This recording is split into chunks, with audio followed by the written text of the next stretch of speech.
Hey everyone, it's Dr. G from Irreplaceable Truths. We have an excellent episode with MentorVet, but within this episode, we discuss suicide and mental health. If you have any issues or are struggling in any way, please dial 988. We are behind you, we are here with you, and we need you in this profession. I don't even know where to begin. Owning a practice in California is a nightmare. Yeah, there's so many. Hey, everybody. Welcome to another episode of Irreplaceable Truths, where we sit down and we talk to you about all the fun things, veterinary medicine, and how those of us who have done it for a while have gotten through it and actually still are very in love with the profession. I'm very excited today. I've been dying to get someone from MentorVet on the show, and I do today. MentorVet's been making waves in the veterinary mentorship role, which has been severely lacking, in my opinion, in the profession. Yes, there's been some, kind of, the older vets helping the younger vets, but there hasn't been a professional service to really get it right, and they are. I'd like to welcome Mariel Hendricks today from MentorVet.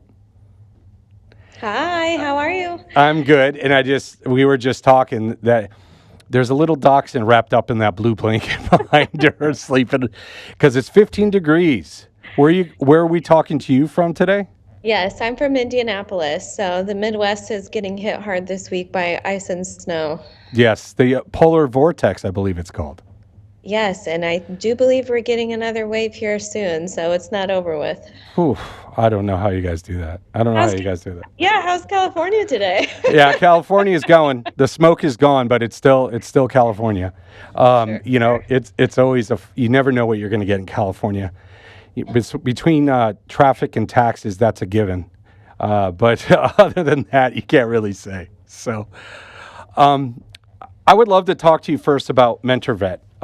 It was started by Dr. Addie back in 2021, I believe. What made her do this? Because she went and got her master's. She's done a few empirical papers about the importance of veterinary mentorship. What drove her to start this corporation? Yeah, so after Addie graduated from veterinary school, she worked in small animal practice for about 4 years. And within that 4-year period, she got incredibly burnt out to the point where she left veterinary medicine and went back to school and got her master's degree.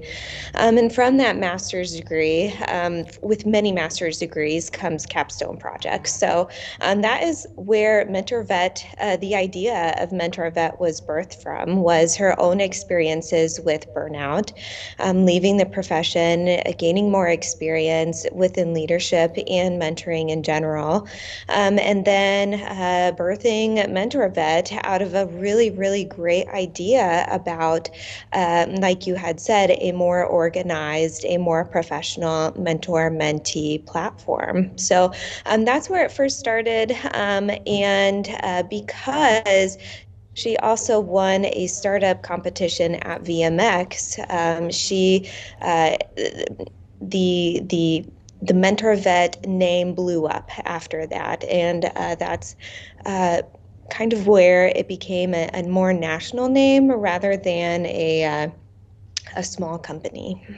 And as we were talking about before, there's always been this informal mentorship relationship between the older vets and the younger vets. What is MentorVet doing to fill that gap? Absolutely. So you're correct. The more traditional mentor-mentee relationship within veterinary medicine in the past has been older veterinarians taking younger vets that have entered their company underneath their wing, and fingers crossed, it's a good match. MentorVet has stepped in with a more formal training and educational process where mentors and mentees can get a lot of education surrounding soft skills that aren't taught in veterinary school. And that is where a lot of it is lacking within the current mentorship structures within veterinary medicine. Within veterinary schools, individuals are so focused on the clinical side of veterinary medicine when there is just as much of a human side to our profession as well. So, having those clinical skills, obviously, as a veterinarian, is imperative, but also having those softer skills, those people skills, is also just as imperative to thrive within our profession. And so that's where Mentor Vet comes in.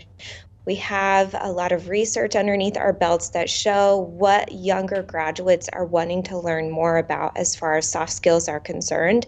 And that's where our education comes in, provides that to them, as well as providing a mentor that has that same soft skill training. So, as everyone knows, soft skills, you basically, as she said, are the non-technical skills that really aren't addressed in the veterinary education. And I always tell my informal mentees that I've had that you learn that with time.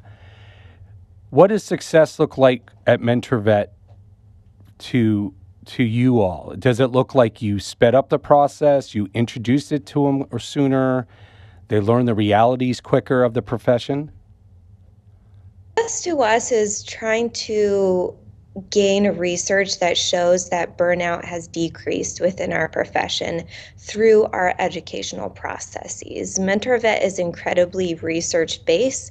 We collect data before and after participants go through our programming.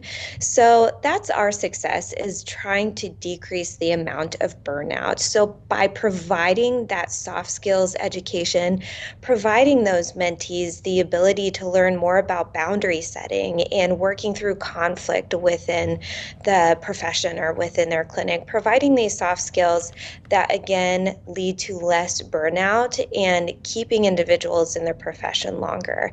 And we've been very lucky at MentorVet to be able to provide that research that shows our programming works and is successful. So when you say data, the nerd in me comes out because obviously I'm finishing my dissertation. So what surveys are you using? Are you looking at a mentoring type scale? Are you looking at an emotional intelligence type scale? Are you looking at an emotion demands type scale? What are you looking at specifically? So we're collecting both qualitative and quantitative data within our surveys. Our surveys are provided to mentees before they start the program, halfway through the programming, and then at the end of the programming. So we're collecting both qualitative and quantitative data surrounding their feelings and tools surrounding soft skills when it comes to burnout in general. What any preliminary results you're seeing in the last 3 years?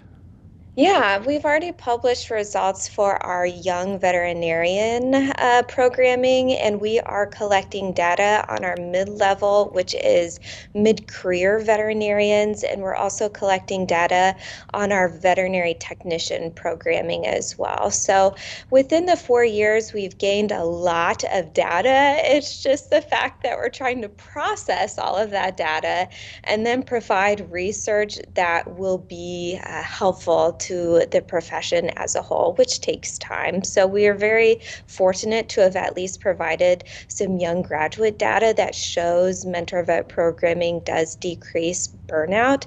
And then again, we'll be providing mid-career veterinary data as well as technician data once we can get around to typing all of that out. Yeah, exactly. There's a lot of statistics that go into that. Um, Yeah. So just so the listeners know, when we talk about burnout, there's 3 parts to burnout. There's emotional exhaustion, there's lack of self-worth, and there's depolarization, which means you remove yourself from interacting with clients, staff, friends, family. You kind of go into a cave. A lot of a lot of researchers just look at the emotional exhaustion piece, but there's actually three parts to it. Based on your work with veterinarians in the field, what are the biggest things that might be causing any of those three pieces that you've heard so far?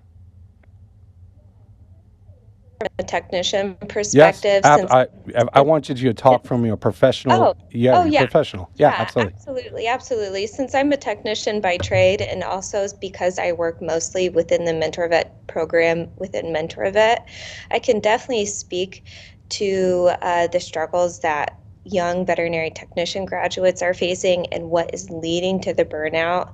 And there's three main causes for technicians to lead to burnout, which ultimately means that they're leaving the profession.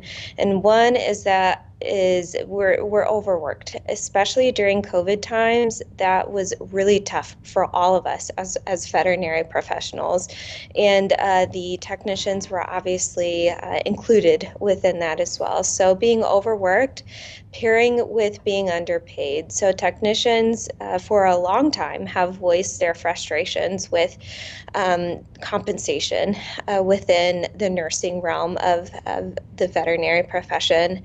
And thirdly, a lot of issues surrounding burnout and technicians leaving the field is underutilization. So we're giving individuals the soft skills, the communications tools to say, hey, I would love to do more around here. How can we discuss that more? So those are three major things that are not only found through data via NAFTA, the National Technician Association, but also through MentorVet. Our conversations that we've had with technicians the last 2 years of our programming have paralleled what the NAFTA surveys, the demographic surveys, have come out with. Yeah, so overworked obviously is the emotional exhaustion piece, and the underpaid and underutilized is the lack of self-worth piece. And so I'm pretty sure when you see these technicians, they also really are not really communicating as much as when they first started anymore. I think that's a generational thing as well. I think with our younger generations, they're so tech savvy that these younger generations communicate so much via their phones that having those soft skills used daily within practice, at least in my experience being on the floor within clinical practice, I've noticed that throughout the years as well. So teaching those communication skills is a big part of what we do within MentorVet. Yeah, I would love to do a case study and have veterinarians verbally look the client in the eye and tell them what's going on, and then also at the same time text to the client what's going on. And I would love to get the feedback from clients because I would love to see which form of communication these early career vets were clearer with. We had a specialist in the studio that has been studying mental health issues in veterinary medicine, or just mental health issues in children, in children. And she said that they really are not finding mental health being brought on by social media and stuff like that. But I think the wrong questions are being asked. Like what you said, that the soft skills are lost when you do not have to communicate with another human. You lose empathy, right? Which is a huge one for our profession. Yeah. So I think that's a whole, as the years go by, we'll probably find out more.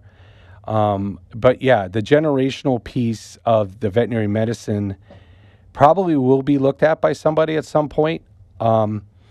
Another one, and I'm not trying to say this to be misogynist or sexist or anything, but the feminization of a profession also has changed a lot.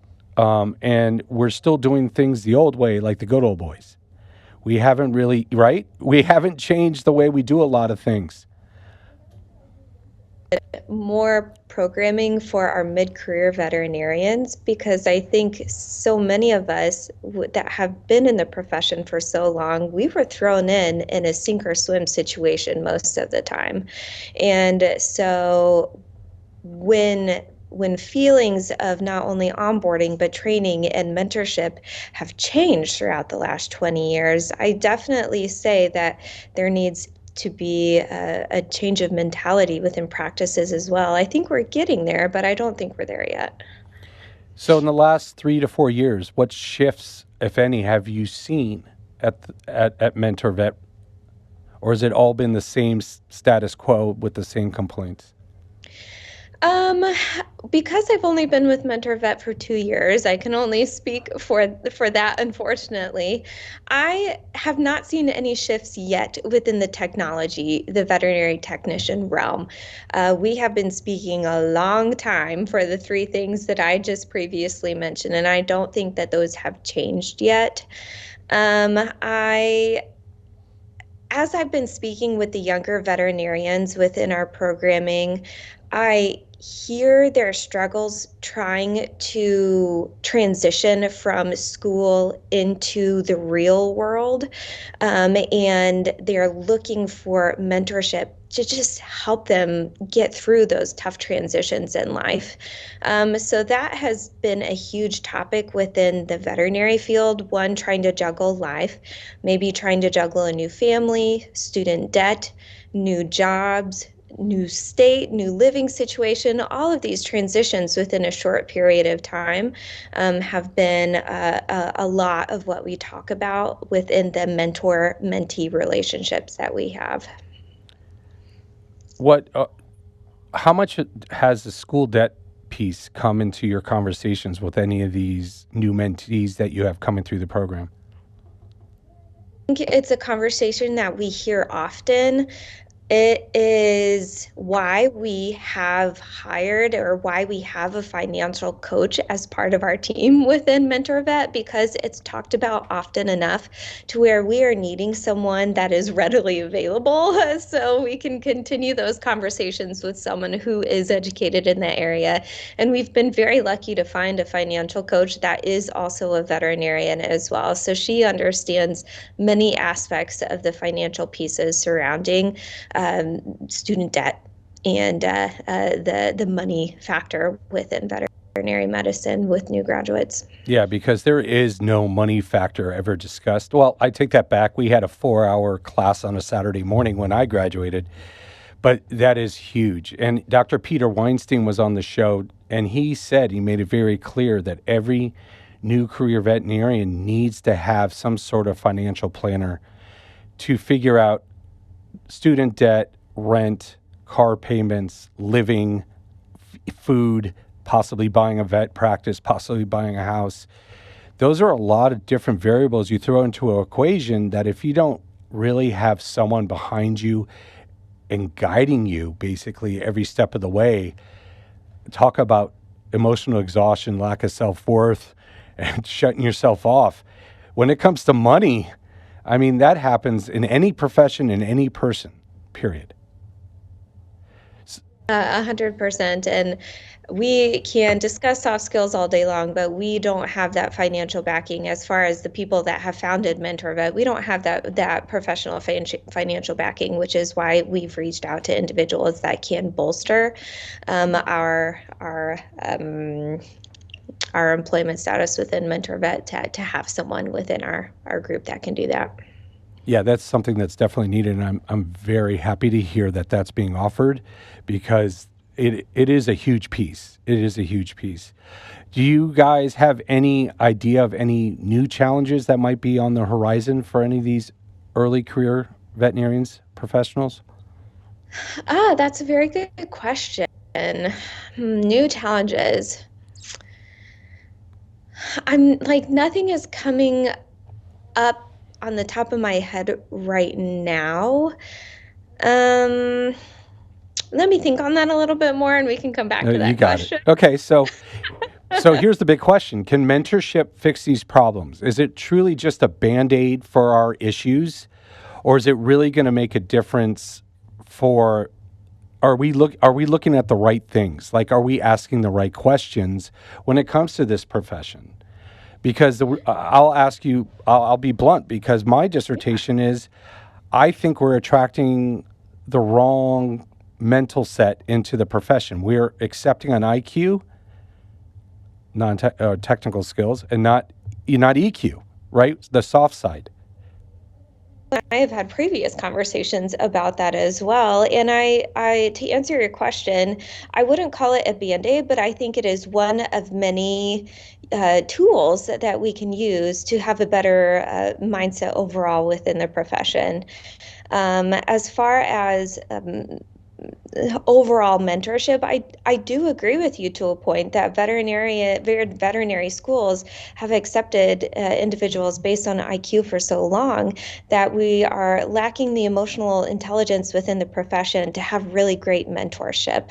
So I hope that we can possibly change that within the future, and not only within admissions within veterinary medicine. That's my opinion, by the way. But I also hope that the mentorship tools that we provide within MentorVet is one of many things used to create a healthier profession. So let's talk positive. In the last 2 years, are there any good feels type stories you can give the listeners?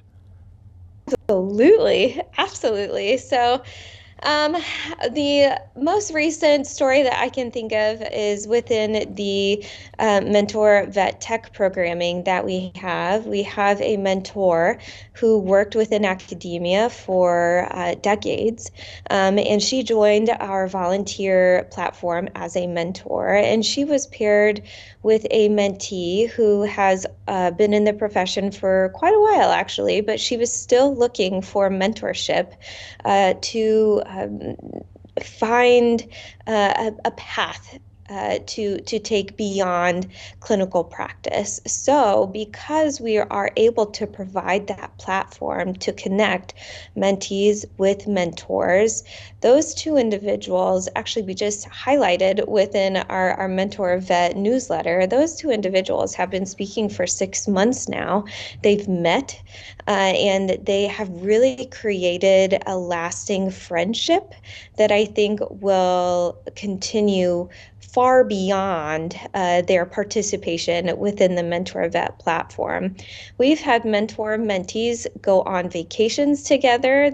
We've just noticed the human side connections within Mentor Vet that make us feel like we are making a difference. We are providing mentees with mentors that care, that want to see them succeed within the profession, and are willing to communicate often and provide that human side of mentorship that MentorVet is so dearly wanting to provide mentees and participants within our programming. So we are very lucky to be able to have constant contact with mentees and mentors, whether or not they're in our programming anymore. Because we are somewhat large, but also somewhat small enough to continue communicating with participants past the end of their programming, we're able to continue discussing the successes of our matching program to where we know that there's positivity coming from that just based on the experiences we've heard. Yeah, a big part of mentorship is obviously that social piece, right?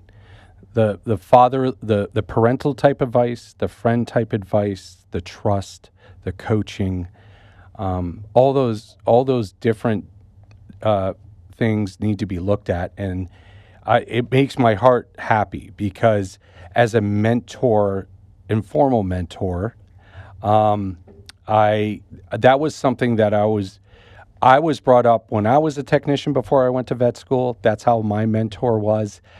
And then I basically tried to spread the love that way to the 20 students that went on to vet school that worked underneath me, and gosh, know how many licensed techs. So that type of result is definitely something that the listeners need to hear, is that that's what you're looking for. Whether you do a formal, which would be Mentor Vet, or informal, finding a practice to work at, you need to find that type of relationship. And if you don't believe it's there, you don't believe you're getting what you need, then maybe you're not at the right place. With a conflict that they were experiencing within practice. And because I have that training underneath my belt provided by MentorVet, I'm able to work through conflict with her in a much more objective manner. Conflict is messy. Conflict is full of emotion. Conflict is very subjective. But when mentors have that training to turn a very subjective, messy situation into an objective way of looking at things, and also having a third set of eyes coming into the situation, my mentee is able to work through conflict, figure out a resolution on her own just through our conversation, and then has that willpower to approach that conflict in a different manner and be successful within environments that she feels uncomfortable in. So that is just one of many, many ways that mentors get training through MentorVet. And then again, our mentees are able to then benefit from that. And I'm going to let the listeners know, I am a MentorVet mentor. I haven't been paired or done anything yet because I've been so busy on the other side of stuff with trying to do my education. But that's why I'm trying to reach out to all my mentees that listen, right? That's what I'm trying to do. But the one thing that blew me away and I need to get into was there was something that is required of all mentors. And that was a QPR course, the question, persuade, refer course. It's not something you see in most mentorship programs. And it's basically something I've tried to avoid, at least in my dissertation, was the suicide rate. Mm-hmm. Why is this training so necessary for these mentors? Sure, absolutely. So within MentorVet, all of our mentors get 5 hours of training to be the best mentor that they can be on the MentorVet platform. One of those 5 hours is QPR training, which is suicide awareness training. Our instructors within MentorVet are QPR instructor certified, so we have the ability to provide suicide awareness training for mentors going through our programming. And we are all very much aware of the suicide rates within veterinary medicine. It is probably one of the highest within the country. When we're speaking about specific statistics, female and male veterinarians are 2 to 3 times more likely than the general population to die by suicide, and veterinary technicians are 2 to 5 times more likely to die by suicide compared to the general population. So the statistics within our profession are staggering. We know that we need as many individuals within our profession available and trained to not only recognize symptoms of or behavior of individuals that might have suicidal tendencies and be willing to intervene and help get that individual help. There are tens of thousands of individuals. If we can intervene at that point, we can provide hope, which then saves lives. So we want to make sure we have mentors available that are trained, that are capable of intervening, know what to do, know how to apply QPR, and get that individual help. We need to try and be more vigilant about suicide awareness within our profession. And so that is why we have a requirement that all of our mentors are QPR trained within our mentor-mentee platform. Symptoms, behaviors, all of that can be very obvious or not so obvious. And so I think, are just wanting to make sure that we can provide as much educational resources for our mentors as possible for those not so obvious situations. Do you have your mentees go through the same type of training so they can help their peers as well? We do have programming within our MentorVet Tech, Leap, and Lift.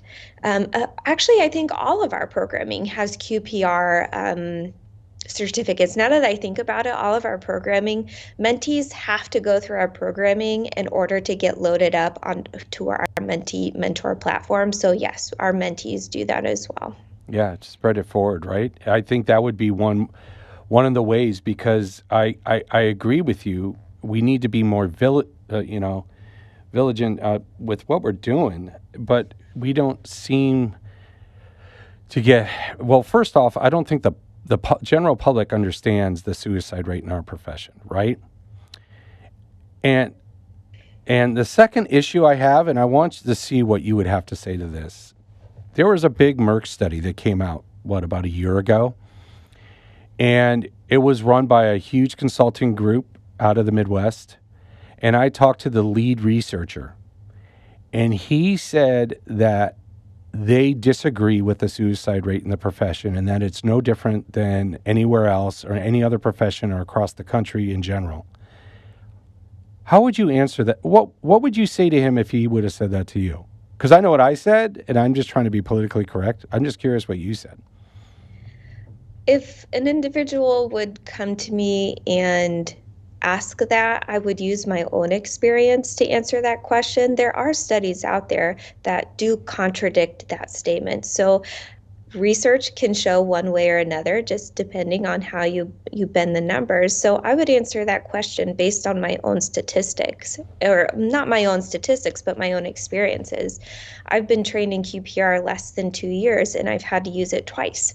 So based on my own experiences, I know that I have had to use that. And if I am just one person having to use it more than once, I think all individuals are probably experiencing that at some point within veterinary medicine. So I would implore that my experiences being trained in QPR, seeing the suicide rates, the suicide awareness, the news coming out so often of us losing individuals by suicide within the profession, I would obviously use my own opinion and my own experiences to answer that question.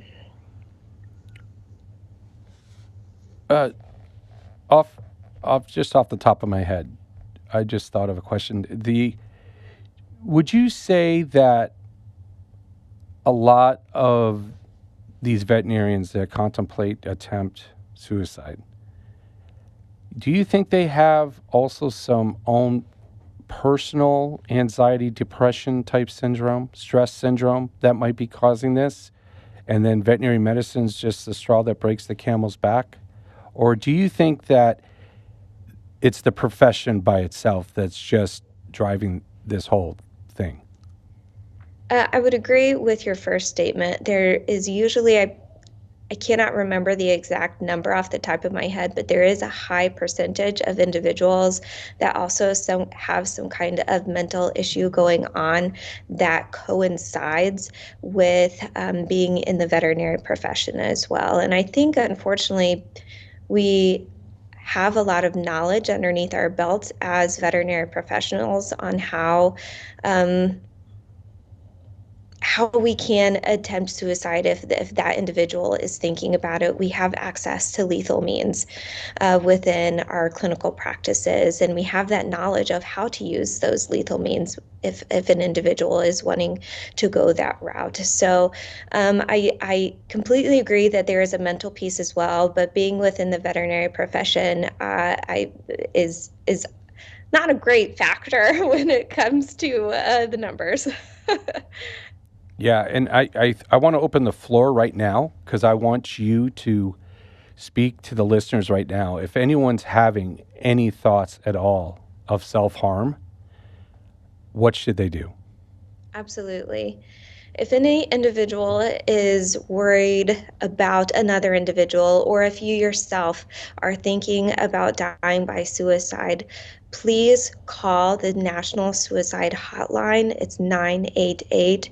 There are many professionals out there, not only professionals, but loved ones as well, that want to have you in their lives. So please reach out, seek resources, find the help. I know that you may be facing what looks like a conflict that has no solution. but suicide is not the answer to that solution. So please find the help by calling 988. Please reach out to a friend or a family member.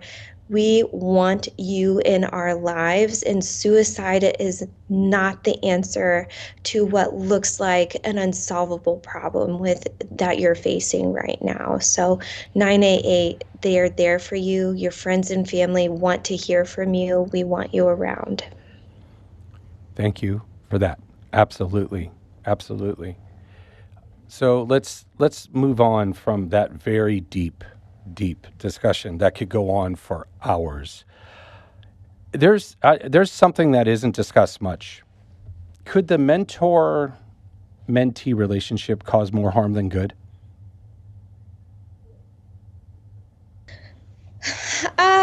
I think any situation it can be good or bad. You can have mentees and mentors that don't click personality wise, and unfortunately that just leads to a failed relationship between the two of them. You might have a mentor that is not giving great advice, and is leading a mentee down a not so great path. I think there are many situations where it can go bad, and there are many situations where it can go well. And that's the great thing about mentorship. If one person doesn't match, or it's just not working out well, you can professionally say, hey, I love you as a person, but I think professionally I would like to seek mentorship elsewhere. Let's keep in touch, and I'd love to tell you more about what I've learned with other mentors in the future. So I think there are many ways where it can go badly, many ways where it can go good, and it's just about professionally approaching these conversations and letting everyone know your feelings in a way that is respectful, but also showing that your needs are unmet and you would like to find a mentor that is more beneficial to the path you're wanting to take within your profession. A lot of veterinarians are entering into the corporate path, right, instead of the private path. Do you think corporate practices are doing enough for the mentoring programs, or are they just trying to check an HR box? Our participants within our mentor vet programming right now is from corporate entities. We've had many corporate entities reach out to us to try and get more knowledge on how to build a mentor-mentee program that will be successful. So I would say that yes, we are seeing a lot of corporate entities out there wanting to do right by their employees, and we are very thankful to see that, because we know that corporate and industry is where individuals go when they might be looking for a change or might be feeling burnt out. So yeah, I do see that actually. Oh, that's good to hear, because I mean, some of the stories I've been hearing is that a lot of these veterinarians that, maybe you can correct me if I'm wrong because you'd be more in touch with it, but a lot of these veterinarians go into these large corporate practices because there's 6, 7, 8, 9 doctors that they think that they're going to have 6, 7, 8, 9 doctors that are going to want to mentor them. Is that always the case? I would say no. Out of those 8, 9 doctors, you might not click with someone personality wise. They might work different shifts than you. They might have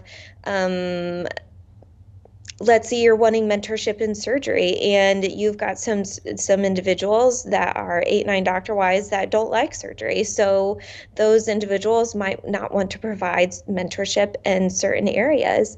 I think those 8 or 9 individuals could provide mentorship in a variety of ways. It's just figuring out what they're really good at and how that one new veterinarian can benefit from that in some way.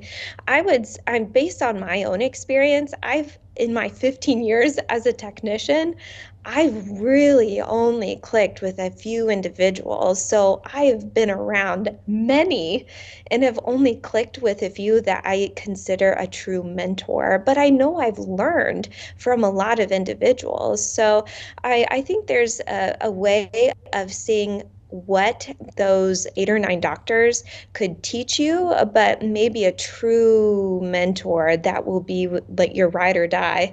That might be one or two.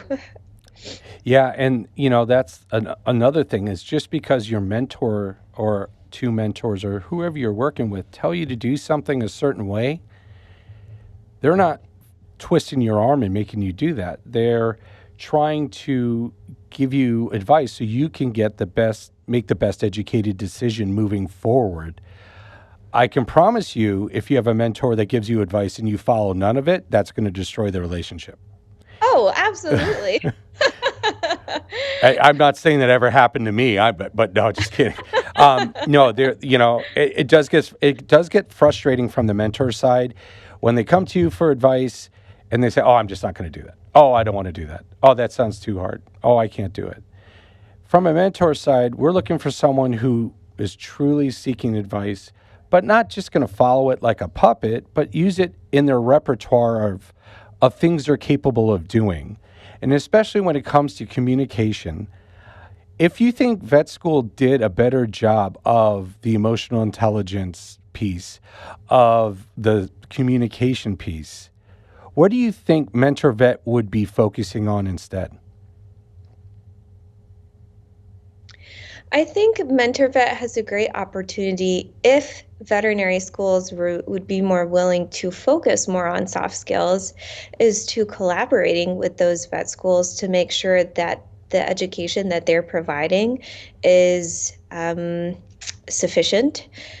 A lot of veterinary schools have already approached us about helping them build mentee-mentor relationships between graduates or alumni and their student body. So I think we have a really great opportunity to provide a lot of programming for these students, and that would be, collaborating with the veterinary school faculty. And as well, like I said, as well as building mentoring programs for that student body. I think that would be a really great opportunity. So is there anything new on the horizon, anything exciting coming up with Mentor Vet that you could share, or is it all still hush-hush stuff? Yeah, sure. No, we've talked a lot. So our goal within MentorVet is to provide mentor programming for every individual within a veterinary practice. So right now we have programming for veterinarians, whether it be new graduates or mid-career. We have our certificate program, which is geared towards like mentoring the mentor, how to then train other mentors within practice. So those would be for leaders within practice. We have technician and assistant programming as well. And so I think our next horizon would hopefully be for practice managers. We already have that certificate program available, but to have specific education surrounding hospital management focuses, I think would be really beneficial. That's discussions that we've already had within Mentor Vet. That's something we hope to provide for the veterinary profession in the future. And then Mentor Vet student. I think those are two areas that we can really grow upon to, again, reach more individuals within the veterinary community that we haven't specifically reached out to yet. And for the broader veterinary community, what can we do in order to help Mentor Vet or the profession, you think, in long term? Absolutely. So we always love reaching out to individuals that want to be a volunteer mentor. So we are accepting mentors within our veterinary platform, our matching platform, along with our veterinary technician platform. So we're always looking for those individuals that are wanting to give back to the community and spread the knowledge that they've gained to the next generation of the veterinary profession. So we're always reaching out to individuals that want to volunteer and mentor. One of the, Oh, I'm go. sorry. Yeah.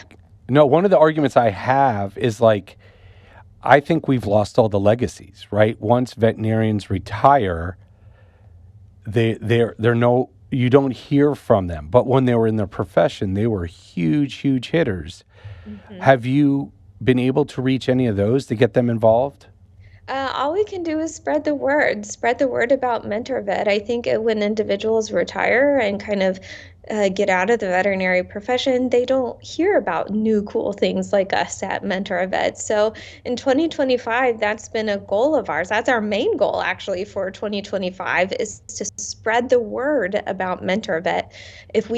If we want to make an impact within veterinary medicine, we have to reach as many people as possible. So if you know about MentorVet and you know about a retired veterinarian that really made a lasting, like you said, legacy within the practice that they worked in, I implore that individual to mention MentorVet to that retired veterinarian. That's exactly why we are wanting to grow, is we want to reach out to as many people as possible within 2025. So that's spreading the word. And how, if someone wants to get involved right now with MentorVet, how do they get a hold of you? Our website, which is mentorvet.net. You can learn about all of our programming. You can then click a button that says, I want to be a mentor or I want to be a mentee. And you can learn more about what that entails. And we also have a lot of scholarships available for individuals that want to go through our programming for free. We have a lot of sponsors that have been supporting MentorVet throughout the years. So not only learning about our programming, how to be a mentor, but also how to do some of our programming for free, or maybe you know of someone that could really benefit from going through some soft skills training, not only to survive in the profession, but to thrive overall. So before we wrap up, I just have a question. If, heaven forbid, MentorVet disappeared overnight, right? What do you think would happen? Are there enough people out there that actually would care enough to continue this fight, or do you think, for the most part, most of the profession is, in quote unquote, burned out, and they're just trying to survive? I think MentorVet provides the platform to be a bit more organized. So if MentorVet were to go away, there would be disorganization. However, I do believe that there are individuals out there that want to make sure that our younger veterinarians and our younger technicians thrive. On our veterinary platform right now, we have hundreds of veterinarians that have volunteered to be mentors. We have more mentors right now than we have mentees to load up onto the platform. So we have a really great opportunity here to show that veterinarians do want to provide mentorship to the next generation. We're here to just provide more of that organizational piece. So if MentorVet were to go away, I think we have a really strong base to provide mentorship to the coming generations. It would just be a bit more disorganized, and that educational piece would be not there either. So training mentors to handle situations in a particular emotionally intelligent, safe manner, that training would be lacking. So yeah, I would say it'd be a lot more disorganized. I think individuals there and have they want to do right, but there could always be an educational piece to add to their tool belt that MentorVet provides. So finally, before we before I wish you adieu, I want the listeners to understand, those who are involved with MentorVet, those of us who mentor because but we're not part of MentorVet, but we make it part of our practice. We do it because we love this profession. This profession is amazing. Other than mentorship, if there was one thing an early career veterinarian could grasp and hold on to, what would you tell them to look for, or what would you want that to be? The first thing that came to mind for me, if I were to approach a young graduate that is really struggling, is that it is okay to not be okay. We've all felt not okay some of these days within our early career. And having a mentor that can say, it's okay to feel not okay. It's okay to feel these feelings. I am here for you so that you don't feel so alone when you feel these feelings. I know those feelings. I support you when you feel these feelings, and I'm here for you as you move forward feeling those feelings. So it's a way of showing support for those individuals that may feel pretty darn alone some of these days. And it's okay to not feel okay. And there are mentors and support out there that know those feelings and are willing to help out. I want to tell the listeners, once you're in it for 10, 15 years, everything comes easy. We've all had that imposter syndrome within the first year or two. We've all had that horrendous case outcome that stabs you through the heart. We've all had the financial stuff. But it's all, I don't want to say it's part of the territory. It's just part of life in general. Just make sure you just keep moving forward. Make sure you realize that you are in an amazing profession. Make sure you realize that a great majority of the public does believe in you. Now, the cost of care piece, that's a whole nother discussion for a whole other, we could go on the next one and talk about the cost of care, but I just want to make sure all the listeners understand this profession is absolutely awesome. You made the right choice. You will get there. It takes time. It takes practice. It takes failing before you will thrive. But if you have that mentor, you have that person by your side to hold your hand, to help you up, to lift you up when you're down, it will be a lot easier for you. Yeah. So Mariel, it was amazing talking to you. I want to have you on again. Sure. No, and tell Addie has to be on here next time for sure as well. I know how busy she is. Yes. But anyone, if you have any questions, just go to mentorvet.net, right? Yep. Feel free to reach out to us. Our email's on there, info@mentorvet.net. If you need to reach out to any of us individually, it's just our first name @mentorvet.net. So if you want to reach out to me, I'm the Director of Learning and Development, so I'm behind the scenes on all of our programming, and I am Mariel @mentorvet.net. Sounds great. Thank you. Stay warm. I hope your little dachshund took a good nap. Still wrapped up in the blanket. And listeners, we'll catch you all next time. Thank you for listening.